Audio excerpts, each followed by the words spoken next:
Ano to, you belong to a community of yung mga tahong farmers. Yes po. Isang mundo yan, di ba? Ano pa, sino pang mga ibang kasama mo dito sa Acosada? Andito rin po si Benjamin Alves. Sinong mga api sa'yo? Si Lian Valentin. Tsaka Tito Boy, ang pang-api niya sa akin dito, combo meal. Sampal with hila. Mga ganyan. Laging dalawa.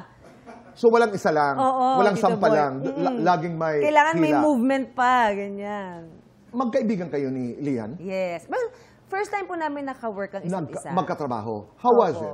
Ang dali lang. Nagpakiramdaman? May choreography ba ito? Nagkasakitan ba kayo? Wala namang sakitan. Pero kasi since pareho po kami ng mentor sa workshop, parang pareho na kami ng way ng pagtingin sa eksene. Okay. So madali lang, Tito. Plus, nakaka-bond ko siya pag may regional, ang GMA. Right. So, comfortable na. Kasi malaking bagay yung magkakilala kayo, lalo na sa mga eksenang delikado, yung sakitan, sampalan, Yes. sabunutan, hilahan, di ba? Tawanan lang kami ng tawanan, Tito Boy. Kasi para rin kaming nagsasayaw, para kaming may choreong sinusundan. Correct.